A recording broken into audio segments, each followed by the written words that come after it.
হে বন্ধুগণ, welcome to Bengal blogger টান।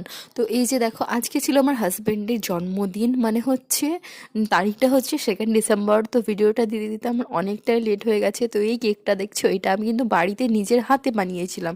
খুব সুন্দর একটা কেক তৈরি হয়েছিল। আর এই যে ওই কেকটা প্রথমে কাটার পরে ওর বোন ওকে, মানে আমার ননদ ওর দাদাকে এই যে এই বার্থডে কেকটা গিফট করেছিল, যেটা ও কাটছিল। এত সুন্দর কেকটা, আর এত সুন্দর খেতে, কি বলবো, এত সুন্দর কেকটা, একদম অসাধারণ একটা কেক। তো এইভাবেই ছোটোখাটো করে আমার একটা ছোট্ট বার্থডে সেলিব্রেট করলাম আমার হাজব্যান্ডের। তো এই যে দেখো, ও কেক কাটছিল। ও ঘুম থেকে ওঠার পরে ওর পাপা ওকে নিয়ে কেক কাটলো। আর এই যে আমরা বাড়ির সকলে মিলে খেলাম, তার সাথে ছিল কচুরি, সিঙ্গারা। আমরা ছোট করে একটা বার্থডে ওনার কমপ্লিট করে দিলাম। তো তোমরা বলো, তোমাদের কেমন লাগলো? আর কেকটা যেটা আমি বাড়িতে বানিয়ে